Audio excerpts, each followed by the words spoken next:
احتشام صاحب، نواز شریف کا قوم سے خطاب آج ساری سکرینز پہ دکھایا گیا. وہ وزیر اعظم نہیں ہے، وہ اس وقت وزیر اعلیٰ نہیں ہے، وہ کسی بڑی سیاسی پوسٹ پہ نہیں ہے، لیکن وہ قوم سے خطاب کر رہے ہیں. سیاسی رہنما تو عموماً ایک پریس کانفرنس کیا کرتے ہیں جس پہ وہ عوام سے مخاطب ہوتے ہیں. دیکھیں، مرحوم بی بی بینظیر بھٹو کی جو ہے نا کاپی مریم نواز کرتی رہی ہیں. ان کے مخالفین بھی کہتے ہیں، کچھ اور لوگ بھی کرتے رہے ہیں، خواتین بھی کرتی رہی ہیں. شاید یہ کیونکہ ہم دیکھ رہے ہیں کہ قاسم کے ابا former chairman P T I یہی کیا کرتے تھے جب وہ پرائم منسٹر نہیں تھے، تب بھی کیا کرتے تھے، یہی سٹائل انہوں نے اپنایا. چلیں، یہ ان کا حق ہے جو کریں.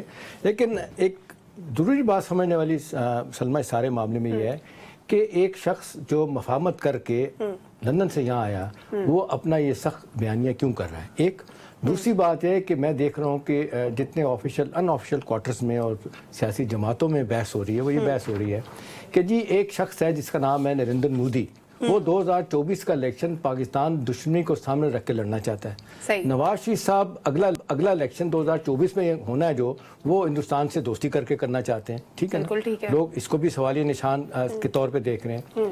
دیکھیں، اس کا تناظر آپ کو ذرا تھوڑا دیکھنا پڑے گا. آج آپ نے ذکر کیا، لاہور ہائی کورٹ کا ذکر کیا، جس طریقے سے انہوں نے کہا جی آروز اپنا یہ بیوروکریٹس جو آپ کے آروز بننے تھے، commissioner, deputy commissioner, assistant commissioner, وہ نہیں بنے. اس سے پہلے عدلیہ 2018 کا جب الیکشن کو کہا گیا نواز شریف صاحب کی طرف سے، 2013 کا الیکشن زرداری صاحب نے کہا کہ آروز کا الیکشن ہے، انہوں نے دینے سے انکار کر دیا جو عدلیہ کے نمائندے ہوتے ہیں.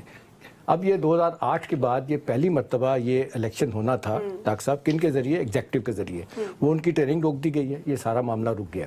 اب آپ ایک طرف دیکھیں کہ سب لوگ ایون سوائے پی ٹی آئی کے سارے لوگ الیکشن نہ کرنا کے بہانہ ڈھونڈ رہے ہیں، بہانے کی بات کر رہے ہیں.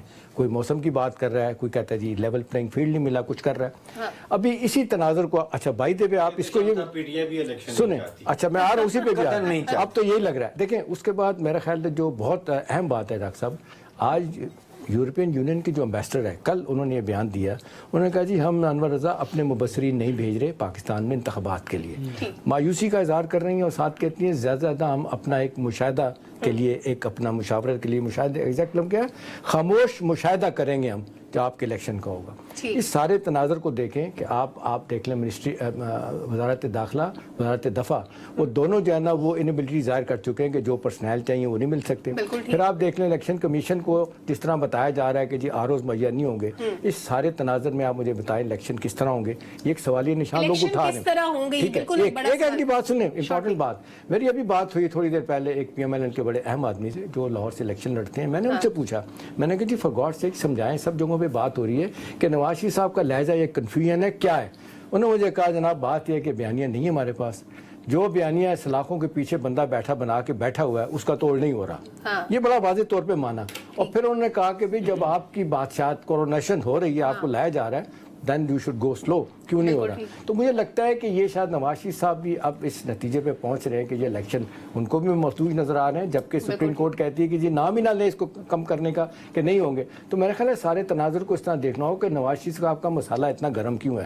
اس لیے کہ بیانیہ بنانے میں دیر لگ رہی ہے. دوسری بات ہے کہ شاید ان کو بھی رائٹنگ آن دا وال لگ رہا ہے کہ اتنی آسانی کے ساتھ الیکشن ہوتے نظر نہیں آ رہے. ابھی تک تاثر یہ ہے کہ الیکشن ڈیلے ہوتا نظر آ رہا ہے، اور اگر الیکشن ہوتا ہے تو دوسری صورت میں نواز شریف صاحب ایک جملہ پہلا انہوں نے مجھے کہا، انہوں نے کہا جی آپ مجھے بتائیں کہ آپ کو 8 فروری نظر آ رہا ہے؟ پہلا سوال پی ایم ایل کے لیڈر کا تھا، آپ کو 8 فروری نظر آ رہا ہے؟ اگر نون لیگ یہ کہہ رہی ہے تو پھر یہ بڑا سوال